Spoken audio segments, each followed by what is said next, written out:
আল্লাহ সুবহানাহু ওয়া তাআলার দরবারে লাখো কোটি শুকরিয়া যে আল্লাহ সুবহানাহু ওয়া তাআলা আমাদেরকে দয়া করে মায়া করে মেহেরবানি করে সারা বিশ্বব্যাপী যেখানে করোনার মতো মহামারীতে যেখানে সারা পৃথিবী আজকে স্থবির হয়ে যাচ্ছে, থমকে গেছে, এহেন পরিস্থিতির মধ্যে আল্লাহ সুবহানাহু ওয়া তাআলা এখনো পর্যন্ত আমাদেরকে সুস্থ রেখে ভালো রেখে আল্লাহর ঘর মসজিদে এসে জুমার নামাজ আল্লাহর হুকুম বিধান পালন করার উদ্দেশ্যে আসার এবং বসার তৌফিক দান করেছেন। এই জন্য অন্তরস্থল থেকে শুকরিয়া আদায় করে বলি আলহামদুলিল্লাহ। আল্লাহ সুবহানাহু ওয়া তাআলা পবিত্র কালামুল্লাহর মধ্যে বলেন, লা ইউকাল্লিফুল্লাহু নাফসান ইল্লা উসআহা। আমি আমার বান্দার উপর এমন কোনো বিধান কখনো চাপিয়ে দেই না যে বিধানগুলো পালন করা তাদের জন্য দুঃসাধ্য কষ্টকর হয়ে যায়।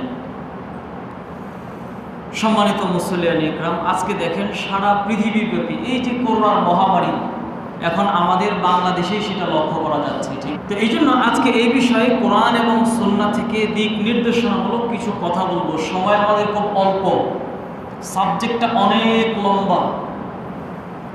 কোরআন এবং সুন্নাহর মধ্যে এই বিষয়ে আমাদের জন্য কি নির্দেশনা আছে, শুধু এটা একটু উপলব্ধি করার জন্য আজকে আমরা এই বিষয়ে কিছু আলোচনা করব। সর্বপ্রথম একটা হাদিস শরীফ তেলাওয়াত করেছি সহিহ মুসলিম শরীফ থেকে।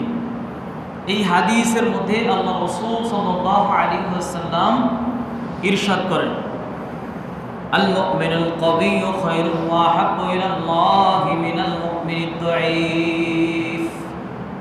আল্লাহ তাআলার কাছে শক্তিশালী সুস্থ মুমিন দুর্বল মুমিনের চাইতে আল্লাহর কাছে অনেক দামি। সুবহানাল্লাহ। তার মানে সুস্বাস্থ্যের অনেক মর্যাদা এবং গুরুত্ব ইসলামে অবশ্যই আছে, এর থেকে বোঝা যায়। ঠিক কিনা কথা বলুন।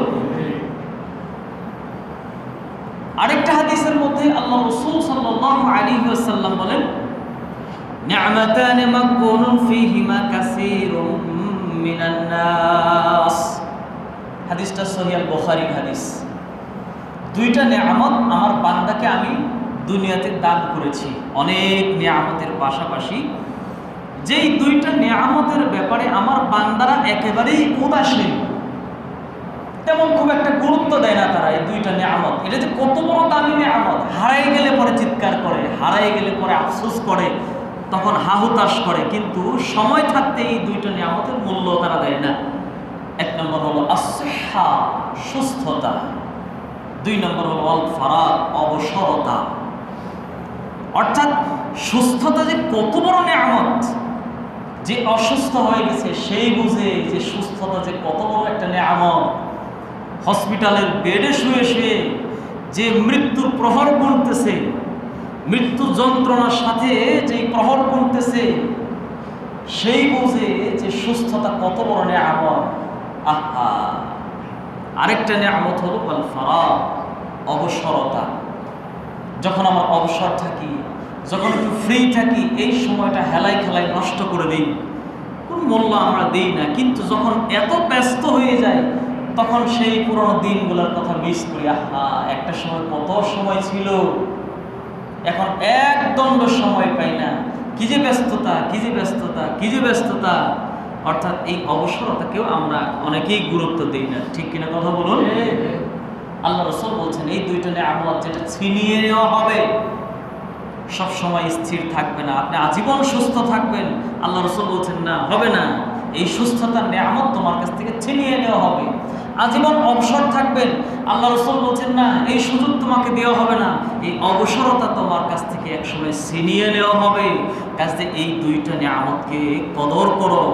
সময় থাকতে এই দুইটা নিয়ামতকে তুমি ভালো করে কাজে লাগিয়ে সময়টাকে ভালো কাজের মধ্যে ব্যয় করে যাওয়া। বলেন সুবহানাল্লাহ। আরেকটা হাদিস তিরমিজি এবং ইবনে মাজাহ শরীফের মধ্যে আছে। দুইটা হাদিসের কিতাবে আল্লাহ রাসূল সাল্লাল্লাহু আলাইহি ওয়াসাল্লাম বলেন, ইগতানিমু খামসান ক্বাবলা খামসিন। পাঁচটা জিনিস তোমাদের কাছে আসার আগেই পাঁচটি জিনিসের তোমরা মূল্যায়ন করো। কয়টা জিনিস ভাই? পাঁচটা জিনিস তোমাদের কাছে আসবে, আর এই পাঁচটি জিনিস তোমাদের কাছে আসার আগেই 5টি জিনিসকে তোমরা মূল্যায়ন করো। 1 নাম্বার কি? শাবাবাকা ক্বাবলা হারামিক, তোমার যৌবনকাল হারিয়ে যাওয়ার আগেই যৌবনটাকে তুমি মূল্যায়ন করো। যখন যৌবনকাল হারিয়ে যাবে, সেই শক্তি আর গায়ে থাকবে না, ওই সুস্থতা আর গায়ে থাকবে না, এক সময় তুমি আফসোস করবে, আহারে আজকে বৃদ্ধকালের বার্ধক্যতায় আজকে আমি জর্জরিত হয়ে গেছি। যদি আমার আবার যৌবনকালটা ফিরে আসতো, তাহলে সেই যৌবনকালের কাছে বৃদ্ধকাল আমার সাথে যেরকম দুরাচরণ করতেছে, আমার যৌবনের কাছে সেই বৃদ্ধকালের নামে আমি নালিশ করতাম। কিন্তু তা তো আর কোনোদিন সম্ভব নয়। এই জন্য আল্লাহ রাসূল বলছেন, তোমার যৌবন হারিয়ে যাওয়ার আগেই তুমি যৌবনকালের সময়টাকে কদর করো। যা কিছু লুফে নেওয়ার লুফে নাও, যা কিছু অর্জন করার করে নাও, যা কিছু সুনাম সুখ্যাতি অর্জন করার, আল্লাহর ইবাদত বন্দেগী করে নৈকট্য অর্জন যা করার যৌবন বয়সে করে নাও। বৃদ্ধকালের পার্থক্যতা এসে গেলে তখন আফসোস করবে, আহারে সেই দিনটা কত সোনালী দিন ছিল, কত ভালো দিন ছিল। 2 নম্বর বিশ্বনবী সাল্লাল্লাহু আলাইহি ওয়াসাল্লাম বলেন, অসুস্থ হয়ে যাওয়ার আগেই তুমি সুস্থতার নেয়ামতকে ভালো করে কাজে লাগাও। কারণ একটা সময় আসবে তুমি অসুস্থ হয়ে যেতে পারো, তখন আফসোস করবে। এই জন্য 2 নম্বর কি ভাই? অসুস্থ হয়ে যাওয়ার আগেই তুমি সুস্থতাকে ভালো করে কাজে লাগাও। অসিহ্হাতিকা ক্বাবলা সুকমিক, অসুস্থ হয়ে যাওয়ার আগেই সুস্থতাকে ভালো করে কাজে লাগাও। 3 নম্বর, আল্লাহ রাসূল সাল্লাল্লাহু আলাইহি ওয়াসাল্লাম বলেন, ওয়াগিনাআকা ক্বাবলা ফাকরিক, দারিদ্র হয়ে যাওয়ার আগে তুমি যে ধনী ছিলে, এই সময়টাকে কদর করো, এই সময়টাকে ভালো করে মূল্যায়ন করো। আর দারিদ্রতা আসার আগে এই সময়টাকে ভালো করে কাজে লাগিয়ে যাও, আর নাহলে আফসোস করবে। এক সময় টাকা থাকবে না, পয়সা থাকবে না, তখন মনে মনে বলবে, ইস আজকে যদি আমার অনেক টাকা পয়সা থাকতো, অনেক দান করতাম, সদকা করতাম, অনেক কিছু করতাম, সওয়াব অর্জনের জন্য ভালো কাজ করতাম, জনকল্যাণমূলক কাজ করতাম, সৃষ্টির সেবা করতাম। কিন্তু এক সময় আপনার উপর অতিক্রান্ত হয়ে গেছে, যখন আপনার ধন সম্পদ ছিল, কিন্তু আপনি হেলায় খেলায় সময়টাকে পার করে দিয়েছেন, কাজে লাগাননি। এখন আফসোস আর অনুতাপ করা ছাড়া কিছুই করার থাকবে না। এরপরে বিশ্বনবী সাল্লাল্লাহু আলাইহি ওয়াসাল্লাম 4 নম্বরে বলেন, ফারাগাকা ক্বাবলা শুগলিক, ব্যস্ত হয়ে যাওয়ার আগে অবসর সময়টাকে ভালো করে কাজে লাগাও। আর নাহলে এত ব্যস্ততা তোমাকে ঘিরে ধরবে, তখন আর এক মুহূর্ত তুমি সময় পাবে না, ফুরসত পাবে না। এই জন্য ব্যস্ততা চলে আসার আগেই তোমার অবসর সময়টাকে ভালো কাজে ব্যয় করে যাও। 5 নম্বরে আল্লাহ রাসূল বলছেন, ওয়া হায়াতুকা ক্বাবলা মাউতিক, মৃত্যু আসার আগেই তোমার হায়াতটাকে তুমি ভালো কাজে ব্যয় করে যাও। আর যখন মৃত্যু চলে আসবে, তখন আফসোস করে বলবে, আল্লাহ আমাকে আরেকটু সময় দান করুন, আমাকে আরেকটু সময় দিন, অনেক ভালো কাজ আমি করে আসতে পারিনি, আরেকটু সময় দিন, আমি অনেক ভালো কাজ করব। আমাকে আরেকটু সুযোগ দিন, অনেক কিছু করার বাকি আছে, আমি করব। আল্লাহ রাব্বুল আলামিন বলবেন, কাল্লা, না, অসম্ভব, এটা একবারই দেওয়া হয়। তো এই জন্য এই যে বর্তমান করোনার এই যে পরিস্থিতি, এই হাদিসগুলো থেকে আমরা এটা বুঝতে পারি স্বাস্থ্য সচেতনতায় ইসলাম কতটা গুরুত্ব দান করেছেন। একটা প্রবাদ আছে আরবিতে, আল বিকায়াতু খায়রুম মিনাল ইলাজ, অসুস্থ হয়ে যাওয়ার পরে চিকিৎসার জন্য লক্ষ লক্ষ টাকা ভাঙার চাইতে তুমি যাতে করে অসুস্থ না হও, এর আগে থেকেই তুমি লক্ষ টাকা ভাঙো। অর্থাৎ স্বাস্থ্যের প্রতি সচেতন হও। কোনো অসুস্থতা যাতে করে তোমাকে ধরতে না পারে, তোমার কোনো অবহেলার কারণে যাতে করে তোমাকে কোনো অসুস্থতা ঘিরে ফেলতে না পারে, এই জন্য তুমি আগে থেকেই সচেতনতা অবলম্বন করো। এটা অসুস্থ হয়ে চিকিৎসা গ্রহণ করার চাইতে অসুস্থ হওয়ার আগেই এই সচেতনতা তুমি অবলম্বন করো, এটা তোমার জন্য সবচেয়ে বেশি উত্তম। এই জন্য এর পরেও, এত সচেতনতার পরেও মানুষ অসুস্থ হবে কিনা?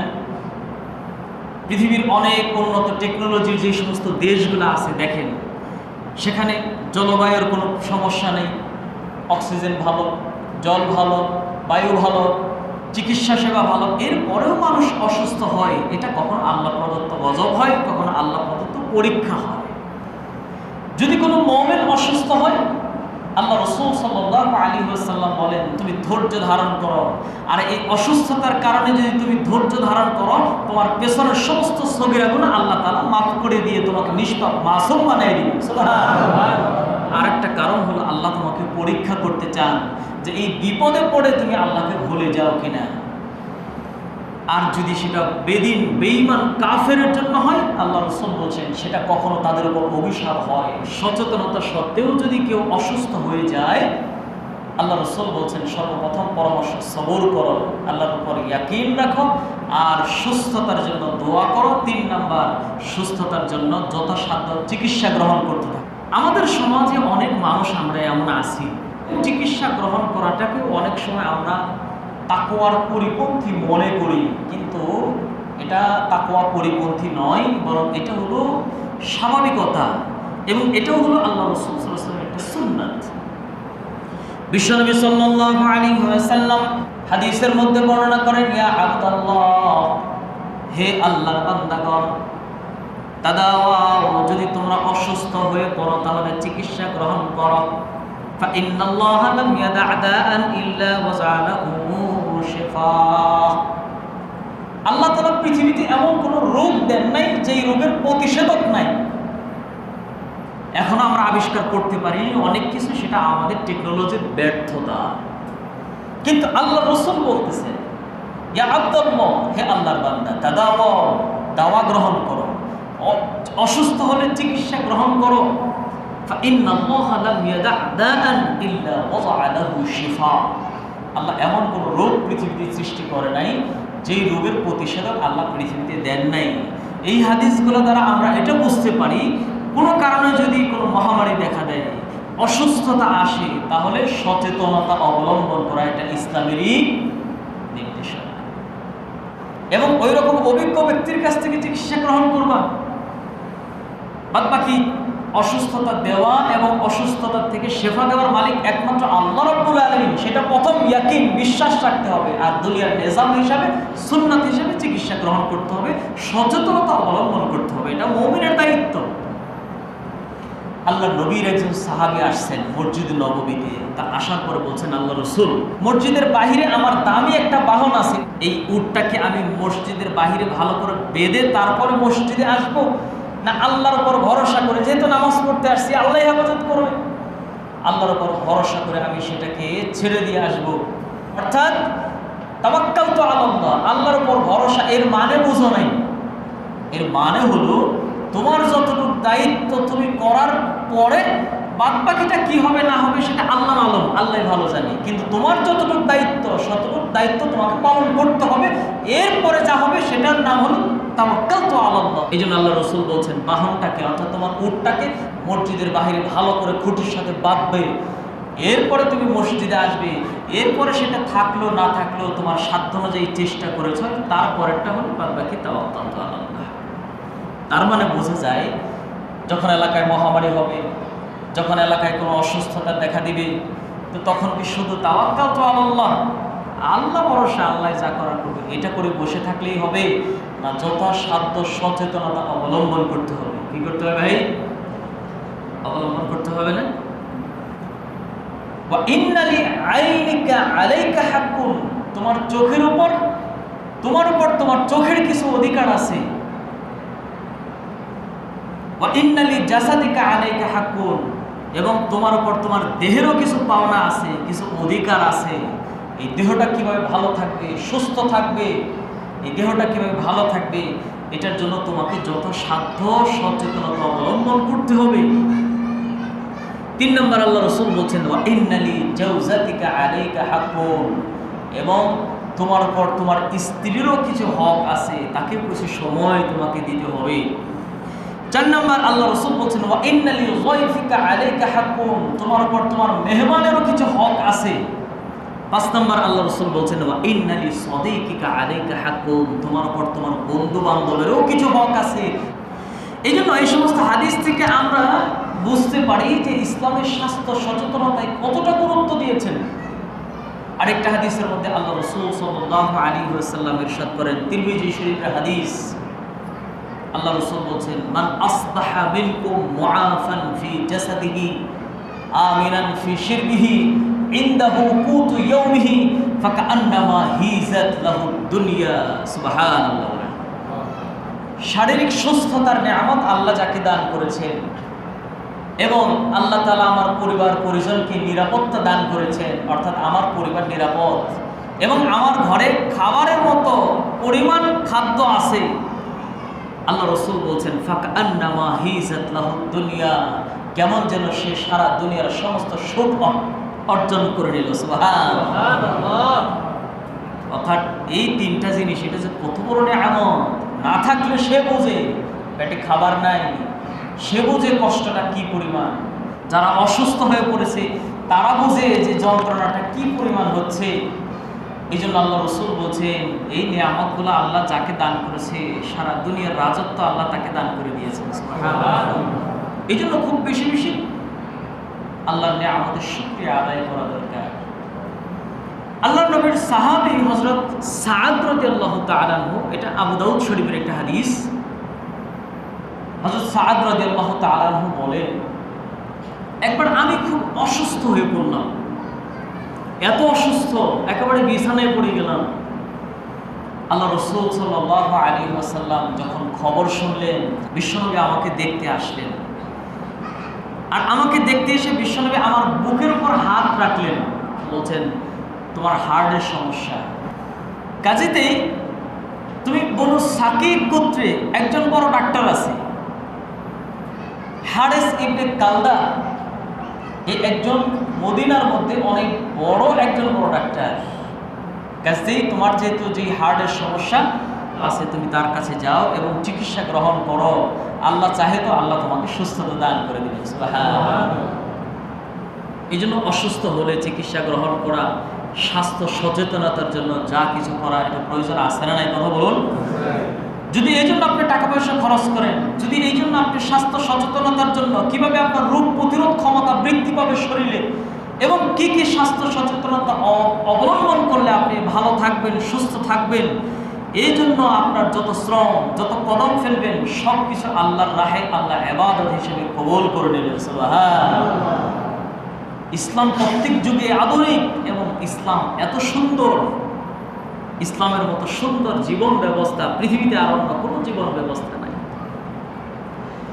বিশ্বনবী সাল্লাল্লাহু আলাইহি ওয়াসাল্লাম বলেন, তোমাদের প্রত্যেকটা ইবাদত, প্রত্যেকটা বন্দেগী, প্রত্যেকটা গোলামি, এই সব কিছু যেমন আল্লাহ তাআলার নৈকট্য অর্জনের জন্য শুধু ইবাদত, কিন্তু এর পাশাপাশি আর একটা মাকসাদ আছে, সেটা হলো তোমার স্বাস্থ্য সচেতনতা।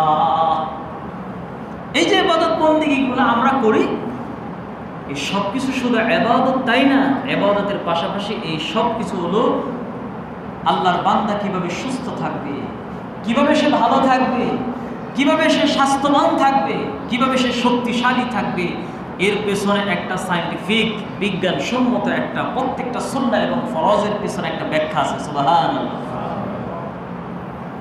স্বাস্থ্যের সচেতনতায় ইসলামের ভূমিকা কি? দেখেন, আমরা যখন ঘুমের থেকে উঠি, আল্লাহ সুবহানাহু ওয়া তাআলা পবিত্র কোরআনে নির্দেশ করেছেন, ফাগসিলু উজুহাকুম, কারণ তুমি তো জানো না রাতের বেলা ঘুমের ঘরে তোমার এই হাত কোথায় কোথায় বিচরণ করেছে। এই জন্য যদি ফজরের টাইমে একবার হাত ধুই, এই বর্তমান করোনা পরিস্থিতি, মেডিকেল অফ সায়েন্স কি বলে, ভাই এটা হলো একটা ভাইরাস, আর এটা হাতের মাধ্যমে, হাসি কাশির মাধ্যমে মানুষের শরীরের মধ্যে ছড়ায়। এই জন্য 20 সেকেন্ড ধরে ভালো করে হ্যান্ড ওয়াশ দিয়ে হাত ধুন এবং মুখের মধ্যে মাস্ক লাগান, হ্যান্ড স্যানিটাইজার ব্যবহার করেন, জীবাণুনাশক ব্যবহার করেন, তাহলে এই সমস্ত আপদ থেকে বাঁচতে পারবেন। এই কথা আজকে মেডিকেল অফ সায়েন্স বলতেছে, আর বিশ্বনবী 1400 বছর আগে বলে গেছেন। সুবহানাল্লাহ। আল্লাহ বলছেন, ঘুম থেকে উঠেছো, আগেই মসজিদে দৌড় দিও না, আগে ভালো করে ওযু করো, ভালো করে মেসওয়াক করো, নাকে পানি দাও, কুলি করো, মাথা মাসাজ করো, হাত ধাও, পাও ধাও। অন্যদিকে এটা তোমার স্বাস্থ্য সচেতনতার জন্য অনেক বড় একটা হাতিয়ার হবে। সুবহানাল্লাহ। ইবাদত, অথচ এটা আপনার স্বাস্থ্য সচেতনতা। এরপরে যখন জোহরের নামাজ পড়ছেন, আল্লাহ রাসূল সাল্লাল্লাহু আলাইহি ওয়াসাল্লাম বলছেন তাহলে তো এখন খাওয়ার সময়, খাবারের আগে অবশ্যই ভালো করে হাত ধুয়ে নিবে। এটা বিশ্বনবীর একটা সুন্নত। কেন হাত ধুতে হবে? হাতের মধ্যে অনেক জীবাণু থাকতে পারে, যেই জীবাণুগুলো আপনার দেহের ভেতর ঢুকে যেতে পারে। আল্লাহ রাসূল বলছেন এই পেটটা হলো সমস্ত অসুখ বিসুখের একটা কারখানা। কাজেই পেটকে তোমরা বিভিন্ন জীবাণুর থেকে বাঁচিয়ে রাখবে, কারণ পেট যদি খারাপ হয় আর এখানে যদি ভালো কিছু না ঢোকে, তাহলে এখান থেকে সারা বোর্ডের মধ্যে তোমার অসুস্থতা ছড়িয়ে পড়বে, তুমি অসুস্থ হবে।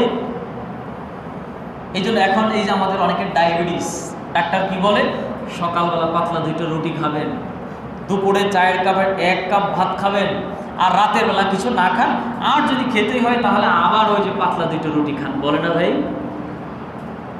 আল্লাহ রাসূল এই কথা তো 1400 বছর আগে বলেছেন। যখন খাবার খাবে তখন পেটটাকে 3 ভাগ করে খাবে।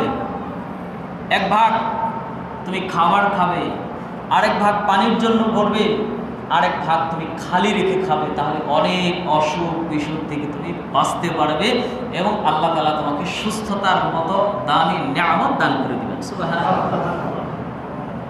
এর সব কিছুর মাকসাদ হলো আপনার স্বাস্থ্য সচেতনতা। কেন আপনাকে কম খেতে বলেছেন? মানুষ না খেয়ে মরে না, কিন্তু অতিরিক্ত খাওয়ার কারণে মানুষ অসুস্থতায় ভোগে, নানা ধরনের অসুস্থতা তৈরি হয়, মানুষের বিভিন্ন ধরনের রোগ বালাই তৈরি হয়, আস্তে আস্তে মানুষ মৃত্যুর দিকে এগিয়ে যায়। এই জন্য আল্লাহ রাসূল সাল্লাল্লাহু আলাইহি ওয়াসাল্লাম শিক্ষা দিয়ে গেছেন। এরপর আল্লাহ রাসূল সাল্লাল্লাহু আলাইহি ওয়াসাল্লাম বলছেন, আল্লাহ তাআলা পবিত্র কোরআনে বলেন তুমি ওযু করো, 5 ওয়াক্ত যদি ওযু করো, হাত ধোও, মুখ ধোও, অনেক জীবাণু থেকে তুমি বেঁচে থাকবে, তোমার স্বাস্থ্য ভালো থাকবে, তুমি সুস্থ থাকবে। কিন্তু এখন মুশকিল হলো আমরা অনেক মানুষ ধর্ম সম্পর্কে সঠিক জ্ঞান না থাকার কারণে অনেক সময় গোঁড়ামি করি আমরা। কেমন গোঁড়ামি? যেমন এই স্বাস্থ্য সচেতনতার জন্য অনেক সময় বলা হয় যেহেতু এটা হাসি কাশির মাধ্যমে ছড়ায়, আপনারা মাস্ক ব্যবহার করেন। অনেকে বলে হুজুর আপনারাও এই কথা বলেন, আল্লাহর ওপর কি কোনো ভরসা নাই? আরে ভাই, এটা কি আল্লাহর ওপর ভরসার বিরোধী কিছু? কথা বলেন না। আল্লাহ তাআলা তো বলছেন আমি তোমার জন্য রিজিকের ফায়সালা তোমার জন্মের 1000 বছর আগে করে রেখেছি। আপনি তাহলে রিজিকের জন্য চাকরির স্থলে যান কেন? এটা একটা উসিলা, অর্থাৎ আল্লাহ বলছেন তোমার চেষ্টা প্রচেষ্টা তুমি চালিয়ে যাও, বাদ বাকি তোমার তাকদীরে কি আছে না আছে সেটা আমি আল্লাহ ঘটাবো, বাদ বাকি তুমি যেহেতু জানো না, এই জন্য তোমার প্রচেষ্টা তোমাকে চালিয়েই যেতে হবে। এই জন্য এই যে করোনার মহামারী, কে অসুস্থ হবে কি হবে না এটা আমরা জানি না। যেহেতু আমি জানি না আমি অসুস্থ হব কি হব না, এই জন্য আমার স্বাভাবিক নিয়ম কি, আমি আমার স্বাস্থ্যের প্রতি সচেতন থাকব, আমি আমার স্বাস্থ্য সচেতনতায় সর্বোচ্চটা ব্যয় করব। আর এরপরে বাদ বাকি আমার নসিবে কি আছে সেটা তো আল্লাহ হবেই, আল্লাহ করবেনই। কিন্তু যেহেতু আমি জানি না, এই জন্য আমাকে সর্বাত্মক চেষ্টা প্রচেষ্টা চালিয়ে যেতে হবে। আল্লাহ রাসূল বলছেন তুমি সুস্থ ভালো তো ওযু করো পানি দিয়ে, কিন্তু যদি পানি দিয়ে ওযু করলে তোমার অসুস্থতা বেড়ে যায়, তাহলে সেখানে তায়াম্মুম করো, তুমি পবিত্র হয়ে যাবে। সুবহানাল্লাহ। এর দ্বারা কি বুঝিয়েছেন? আপনাকে গোরা হতে বলেছেন? পানি দিয়ে ওযু করাটা ফরজ না ভাই? নামাজের জন্য ওযু করাটা ফরজ না? যদি কেউ ওযু না করে তার নামাজ হবে? কিন্তু যদি অসুবিধা হয় তাহলে এই ফরজটাকে আল্লাহ হালকা করে দিয়েছেন, তায়াম্মুম করো। আল্লাহ রাব্বুল আলামিন বলতেছেন তুমি রোজা রাখো, রোজা রাখা ফরজ না ভাই? কিন্তু যদি রোজা রাখতে যে অবস্থা এমন হয়, বৃদ্ধকালের পার্থক্যতা, অথবা আমি এমন অসুস্থ আমার রোগ বেড়ে যাবে, কোনোভাবেই আমি পারবো না, অথবা দিনদার ডাক্তার আমাকে বলেছেন আপনি যদি সারাদিন না খেয়ে থাকেন আপনার জন্য অনেক ক্ষতি হয়ে যাবে, তাহলে ইসলাম বলছে তুমি ফিদিয়া দিয়ে দাও। ফরজটাকে আল্লাহ হালকা করে দিয়েছেন না ভাই? আল্লাহ বলছেন তুমি হজ করো, এটা 55 নম্বর ভিত্তি, হজ তোমার উপর ফরজ যদি তুমি সম্পদশালী হও। কিন্তু আপনি অসুস্থ, এমন সময় সম্পদের মালিক হয়েছেন যেই সময় আপনার হজ করার মতো এই শক্তি সামর্থ্য আর নেই, অথচ হজ করা আপনার জন্য ওয়াজিব। যেহেতু আপনি পারেন না, ইসলাম বলছে তাহলে বদলি আরেকজনকে দিয়ে হজ করাই দাও। ফরজটাকে আল্লাহ হালকা করে দিয়েছেন না ভাই? কথা বলুন। শূকরের গোশত খাওয়া চিরদিনের জন্য হারাম, কবিরা গুনাহ। শূকরের গোশত আপনি খেতে পারবেন না, কিন্তু এমন একটা জায়গায় যে আপনি উপনীত হয়েছেন, 2টা অপশন, বেঁচে থাকতে হলে শূকরের গোশত খেতে হবে, আর না হয় ধুকে ধুকে মরে যেতে হবে। ইসলাম বলছে শূকরের গোশত ওই পরিমাণ খাও যতটুকু খেলে তুমি জীবনটা বাঁচাতে পারবা, এবং আশা রাখো হয়তো এই পরিস্থিতির অন্য আরেকটা অবস্থা তোমার হয়ে যেতে পারে, এখান থেকে বেঁচেও যেতে পারো। যতদিন তুমি এখানে আবদ্ধ আছো, আটকা আছো, ধুকে ধুকে মরে যেও না, বরং শুকরের গোশত কিছু খেয়ে হলেও তুমি নিজের জীবনটাকে বাঁচিয়ে নাও। এখানে একটা কবিরা গুনাহ, শুকরের গোশত খাওয়া হারাম ছিল না, কিন্তু জরুরতের কারণে সেটা কিছু হালকা আল্লাহ করে দিয়েছেন কিনা? আল্লাহ যদি ফরজটাকে যদি জরুরতের কারণে হালকা করে দেয়, যেখানে মানুষের জীবনের ক্ষতির সম্ভাবনা আছে, যেখানে সমাজের মানুষের মধ্যে মহামারী হওয়ার সম্ভাবনা আছে, সেখানে যদি ফরজটাকে আল্লাহ হালকা করে দেন, তাহলে সেখানে সুন্নতটাকে কিছুটা হালকা করার এর একটা সুযোগ থাকবে কি থাকবে না? কথা বলুন। ইসলাম তো সহজ, আমরা কঠিন করি কেন? যেখানে ফরজটাকে আল্লাহ হালকা করে দিয়েছেন। আর আরবিতে একটা প্রবাদ আছে, আর জরুরতু তাবিহুল মাহজুরা, অর্থাৎ যখন অসুবিধা দেখা দেয়, কোন জরুরত দেখা দেয়, জীবনের আশঙ্কা দেখা দেয়, তখন ফরজটাকেও আল্লাহ তাআলা হালকা করে দেন। কারণ এই সুযোগ আল্লাহ দান করেছেন। কে দান করেছেন ভাই? এই স্বাস্থ্য সচেতনার এই নির্দেশ রাসূলুল্লাহ সাল্লাল্লাহু আলাইহি ওয়াসাল্লাম দান করেছেন। আমরা জানি জামাতের সাথে এসে নামাজ পড়াটা ওয়াজিব, কেউ কেউ ওয়াজিব বলেছেন, কেউ সুন্নতে মুআক্কাদা বলেছেন। কিন্তু যখন মদিনাতে প্রচন্ড বৃষ্টি হতো, মসজিদে নববীর যারা মুয়াজ্জিন ছিলেন তাদেরকে আরেকটা এক্সট্রা দুইটা শব্দ বলার জন্য নির্দেশ করতেন, মসজিদে চলে আসেন। কিন্তু যখন ঝড় হতো, বাইরে বৃষ্টি হতো, প্রচন্ড বজ্রপাত হচ্ছে বাইরে মদিনায়, আল্লাহ রাসূল মুয়াজ্জিনকে বলতেন আরো দুইটা শব্দ বাড়াও, as-salatu fi buyutikum, ঘরে নামাজ আদায় করে নাও আজকে, as-salatu fi manahikum, তোমাদের আবাসস্থলে তোমাদের তাঁবুতে আজকে নামাজ আদায় করে নাও। অথচ যদিও জামাতের সাথে বিনা কারণে বিনা উযরে যদি কেউ ঘরে বসে নামাজ আদায় করে, আল্লাহ রাসূল বলছেন তার নামাজ আদায় হবে না, অথবা নামাজ পড়লেও নামাজের ফজিলত সে পাবে না, অথবা অনেক বড় ফজিলত থেকে সে বঞ্চিত হবে। কিন্তু এত বড় নির্দেশনা থাকা সত্ত্বেও আল্লাহ রাসূল সাল্লাল্লাহু আলাইহি ওয়াসাল্লাম বাহিরে যখন পরিস্থিতি খারাপ, তখন কি বললেন? আজকে এই ওয়াক্তের নামাজটা ঘরে আদায় করে নাও। যখন আমরা সচেতনতার জন্য বলি যে ভাই সুন্নতগুলো ঘরে পড়ে আসেন, ফরজটা মসজিদে পড়েন, আবার সুন্নতটা ঘরে যেয়ে পড়েন, অথবা যেহেতু পরিস্থিতি খুব ঘোলাটে, সামান্য অল্প কয়েকদিনের জন্য একটু সচেতনতা যদি আমাদেরকে আল্লাহর রহমতে সুস্থতা দান করতে পারেন, তাহলে মাত্র কয়েকটা দিনের জন্য এর উপর আমল করা, এটা কি অসম্ভবের কোনো কিছু হবে? এটা কি তাকওয়ার পরিপন্থী হবে? এটা কি সুন্নতের খেলাফ হবে? না এর নমুনা, এর নিদর্শন, এর মডেল আল্লাহ রাসূল সাল্লাল্লাহু আলাইহি ওয়াসাল্লাম দেখিয়ে গিয়েছেন না ভাই? এই জন্য ধর্ম সম্পর্কে অজ্ঞানতার কারণেই অনেক সময় আমরা গোড়ামি করি, এগুলো উচিত না। আল্লাহ রাসূল বলছেন বারবার হাত ধোও, জীবন মুক্ত হবে। তুমি কুলি করো, নাকে পানি দাও, মাথা মাসেহ করো, পাও ধোও, 5 ওয়াক্ত করো, পারলে আরও বেশি করো। এটা একদিক দিয়ে ইবাদত হবে, অন্য দিক দিয়ে তোমার জন্য এটা স্বাস্থ্য সচেতনতা হবে। এরপরে আল্লাহ রাসূল সাল্লাল্লাহু আলাইহি ওয়াসাল্লাম আরও কিছু বিষয় শিক্ষা দিলেন। মেডিকেল অফ সায়েন্স তারা বলে থাকেন, এই যে মহামারী, এই যে জলোচ্ছ্বাস, এই যে জলবায়ুর পরিবর্তন কেন হয়, সমাজের মধ্যে অসুখ বিসুখ মহামারী ইত্যাদিগুলো দেখা দেয়, এটা মূলত মানুষের হাতের কামাই।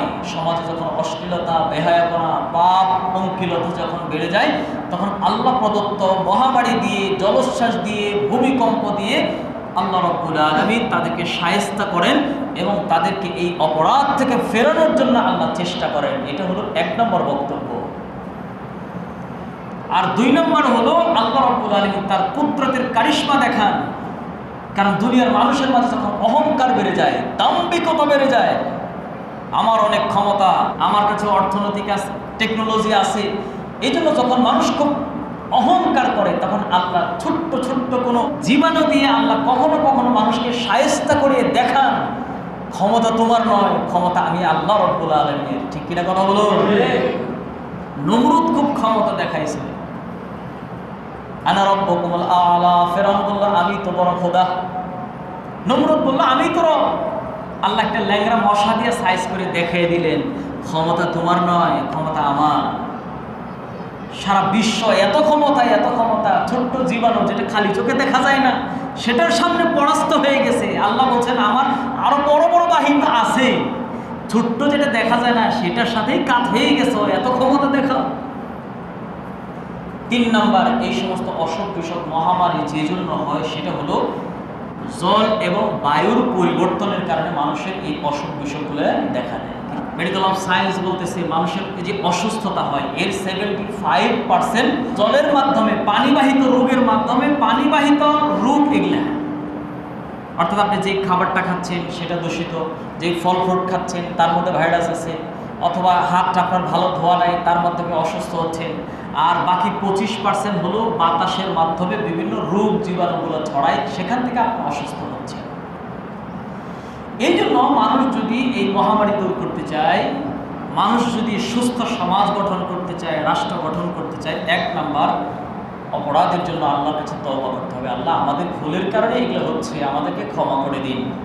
আর 2 নাম্বার হলো জল এবং বায়ুর যে পরিবর্তন, আর এর জন্য যে কারণগুলো, সেই কারণগুলো পরিবর্তন করতে হবে, কারণগুলো চিহ্নিত করে এই কারণ থেকে উত্তীর্ণ হওয়ার চেষ্টা করতে হবে। তুমি যেই বাতাস গ্রহণ করছো নাক দিয়ে, সেটা হলো অক্সিজেন, বের হচ্ছে সেটা হলো কার্বন ডাই অক্সাইড।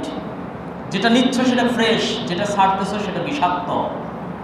এই জন্য দেখেন আমরা অনেক মানুষ আছে চা ফুক পেড়ে খাই। তার মানে আপনার এই যে ফুক দিচ্ছেন এর মধ্যে কার্বন ডাই অক্সাইড বেরোচ্ছে, বিষাক্ত বাতাস এটা। আর এই বিষাক্ত বাতাসটা আপনার চায়ের সাথে আপনি নিজে মিক্স করছেন, এটা আবার আপনি ঢোকরে গিলতেছেন। আপনার নিজের স্বাস্থ্যের অসুস্থতার জন্য আপনি নিজেই দায়ী, আমরাই দায়ী। এই জন্য আল্লাহ রাসূল 1400 বছর আগে বলছেন, পানির মধ্যে ফু দিও না, এমনি ঠান্ডা হতে দাও। খাবারের মধ্যে ফু দিও না, এমনি ঠান্ডা হতে দাও, তারপরে খাও, হাত ধুয়ে খাও। খাবারটাকে খোলা রেখো না, জীবাণু পড়তে পারে, ময়লা পড়তে পারে, ভালো করে ঢেকে দাও। আল্লাহ রাসূল সাল্লাল্লাহু আলাইহি ওয়াসাল্লাম এই যে প্রত্যেকটা সুন্নাত বিজ্ঞানসম্মত। আজকে দেখেন আমরা বিনা কারণে গাছ কেটে আজকে আমরা সমাজটাকে একদম গাছ মুক্ত করে দিচ্ছি। ফলে কি হচ্ছে, যে অক্সিজেন আপনি গ্রহণ করছেন, কার্বন ডাই অক্সাইড ছাড়ছেন। হাজার লক্ষ কোটি মানুষ যখন একসাথে কার্বন ডাই অক্সাইড ছাড়েন, তখন এই পিওর ফ্রেশ অক্সিজেনগুলো দূষিত হয়। সামান্য একটা গাছ তখন 60 পাউন্ড গ্যাস সেটা শোষণ করতে পারে। এরকম হাজার লক্ষ গাছ যদি সমাজে খুব বেশি থাকে, তাহলে আপনার এই দূষিত বাতাসটাকে সে এত সুন্দর করে পিউরিফাই করে আপনার জন্য, সে আবার সেটা পিওর ফ্রেশ অক্সিজেনে পরিণত করে। কিন্তু আপনি গাছ কেটে এই একটা গাছের 60 পাউন্ড অক্সিজেন দূষিত গ্যাসকে সে পরিষ্কার করত, আপনি নিজ হাতে কেটে আপনার সমাজ নষ্ট করছেন। একটা গাছ 10টা এসি চললে, ননস্টপ 10টা এসি চলতে থাকলে যেই পরিমাণ তাপমাত্রাকে সে একটা ব্যালেন্স ঠিক রাখতে পারে, একটা গাছে 10টা এসির সম পরিমাণ তাপটাকে সে নিয়ন্ত্রণ করতে পারে। এক গাছ কেটে আপনি 10টা এসি চালানোর মতো সম পরিমাণ অক্সিজেন এবং তাপমাত্রাকে নিজ হাতে নষ্ট করছি আমরা। যার কারণে আজকে সমাজে গাছ কমে যাচ্ছে, যার কারণে আমাদের এই দূষিত বাতাসগুলা, গার্মেন্টস ফ্যাক্টরি, মিল ফ্যাক্টরি ইত্যাদির কার্বন ডাই অক্সাইডগুলা আমাদের সমাজটাকে সাইলাব করে ফেলতেছে। পিওর ফ্রেশ অক্সিজেন নিতে পারছি না, বরং যেটা ছাড়তেছি এই দূষিত বাতাসগুলো আবার গ্রহণ করতেছি, যার কারণে মানুষের অসুখ বিসুখ ইত্যাদি বাড়তেছে। আর এটা যখন বাড়তে বাড়তে পরিমাণটা এত পরিমাণ হয়, তখন সেটা একটা মহামারীর আকৃতি ধারণ করে। এরপরে আরেকটা বিষয় হলো পানিবাহিত রোগ। আল্লাহ রাসূল সাল্লাল্লাহু আলাইহি ওয়াসাল্লাম বলছেন, 3টা অভিশপ্ত কাজ থেকে তোমরা বেঁচে থাকবে। এটা আজকের কথা নয়, কোনো সমাজ বিজ্ঞানের কথা নয়, স্বয়ং বিশ্বনবীর কথা। বিশ্বনবী বলছেন 3টা কাজ করলে 3টা কাজের বিনিময়ে তোমাদের উপর অটোমেটিকলি অভিশাপ আসবে। এক নাম্বার আল্লাহ রাসূল সাল্লাল্লাহু আলাইহি ওয়াসাল্লাম বলছেন, তোমরা পানির ঘাটলাকে নষ্ট করবে না। তোমাদের ডোবানালা, তোমাদের পুকুর, তোমাদের ড্রেন ইত্যাদির পানিগুলোকে তোমরা নষ্ট করো না, কারণ এখান থেকে অনেক রোগ জীবাণু তৈরি হয়, আর এর মাধ্যমে পানিবাহিত রোগ হয়। 2 নম্বর আল্লাহ রাসূল সাল্লাল্লাহু আলাইহি ওয়াসাল্লাম বলছেন, মানুষ চলাচলের রাস্তায় পেশাব করবে না, পায়খানা করবে না, রাস্তাটাকে নোংরা করবে না, কারণ মানুষের অভিশাপ তোমার উপর লাগবে। 3 নম্বর আল্লাহ রাসূল সাল্লাল্লাহু আলাইহি ওয়াসাল্লাম বলছেন, কোনো ছায়াদার ফলদার কোনো বৃক্ষের নিচে তোমরা পেশাব করবে না, পায়খানা করবে না, কারণ সে কার্বন ডাই অক্সাইডগুলোকে শোষণ করে পিওর অক্সিজেন ছাড়তে থাকে। আর তুমি যখন গাছের গোড়াটাই নোংরা করে দিয়েছো, তখন সে এই পরিমাণ যোগ্যতা আর ক্ষমতা তার থাকে না যে কার্বন ডাই অক্সাইডটাকে সে পিওর করবে, ফ্রেশ করবে। এই জন্য এই জায়গায় তুমি এই কাজগুলো করলে তখন তোমার উপর অভিশাপ লাগবে। এই জন্য ভাই, এই জল এবং বায়ুর যে পরিবর্তন, এর জন্য আমরা দায়ী। আর এই কারণেই সমাজের মধ্যে বিভিন্ন ধরনের অসুখ বিসুখগুলো হচ্ছে। এই জন্য ইসলাম এ ব্যাপারে বড় কঠোরতা ভূমিকা পালন করছেন। আল্লাহ রাসূল সাল্লাল্লাহু আলাইহি ওয়াসাল্লাম বলছেন পানি নষ্ট করবে না। 2 নম্বর আল্লাহ রাসূল বলছেন গাছের গোড়ায় ইত্যাদি নোংরা আবর্জনা দিয়ে গাছটাকে নষ্ট করবে না। আল্লাহ রাসূল সাল্লাল্লাহু আলাইহি ওয়াসাল্লামের একজন সাহাবী হযরত আবু দারদা রাদিয়াল্লাহু তাআলা আনহু, আবু দাউদ শরীফে এই হাদিসটা আছে। বৃদ্ধ মানুষ বাড়ির উঠানে গাছ লাগাচ্ছেন। আরেকজন সাহাবী এসে বললেন, আবু দারদা, তুমি নবীর সাহাবী হওয়া সত্ত্বেও গাছ লাগাচ্ছ? আবু দারদা রাদিয়াল্লাহু তাআলা আনহু বলছেন, তাড়াহুড়া করো না, দ্রুত চলে যেও না, আমার কথাটা শুনে যাও। আল্লাহ রাসূল সাল্লাল্লাহু আলাইহি ওয়াসাল্লাম থেকে আমি শুনেছি গাছ লাগানোর কি ফজিলত। আল্লাহ রাসূল বলছেন, কেউ যদি একটা গাছ রোপণ করলো আর সেই গাছ বড় হলো এবং বড় হওয়া পর্যন্ত সেই গাছে যত ফল ধরবে, ততগুলো ফলের বিনিময়ে একটা করে সওয়াব আল্লাহ গাছ লাগানোওয়ালার আমল নামায় আল্লাহ সওয়াব পৌঁছাইতে থাকবেন। সুবহানাল্লাহ। সেই গাছের ফল যদি চুরিও হয়, চুরে খায়, তবুও সে সদকায়ে জারিয়ার সওয়াব পাবে, যদিও সে চুরি করে খাওয়ার কারণে অপরাধ হবে। এমনকি এই গাছ থেকে যদি কোনো পশু পাখি, কোনো জীব যদি এই গাছের ফল থেকে, ছায়া থেকে উপকার গ্রহণ করে, এর একটা সওয়াব সেই গাছ লাগানোওয়ালা ব্যক্তি পেয়ে যাবে। সুবহানাল্লাহ। আল্লাহ রাসূল সাল্লাল্লাহু আলাইহি ওয়াসাল্লামের এই সাহাবী বললেন, তুমি রাসূলের থেকে শোনো নাই? আল্লাহ রাসূল বলছেন, কারো কাছে যদি একটা গাছের চারা থাকে আর যদি সে কনফার্ম জানে যে আগামীকালকে কিয়ামত হয়ে যাবে, তবুও সে যেন আশাহত না হয় যে কালকে যেহেতু কিয়ামত হবে, পৃথিবী ধ্বংস হবে, গাছের চারা লাগিয়ে কি হবে? আল্লাহ রাসূল বলছেন, না, কিয়ামত হয় হোক, কিন্তু যেহেতু আজকে তোমার কাছে একটা গাছের চারা আছে, তাহলে তুমি আজকে গাছের চারাটা রোপণ করে যাও। এই গাছের চারা আল্লাহ তাআলা তোমার জন্য সদকায়ে জারিয়া হিসেবে কবুল করে নেবেন। সুবহানাল্লাহ। এই জন্য ভাই, স্বাস্থ্য সচেতনতায় ইসলামের অনবদ্য অনেক ভূমিকা আছে। প্রত্যেকটা আমল, প্রত্যেকটা ইবাদত আমাদের স্বাস্থ্য সচেতনতার জন্য। যেটা শুরুর থেকে বলতেছিলাম, খাওয়ার আগে ভালো করে হাত ধোয়া।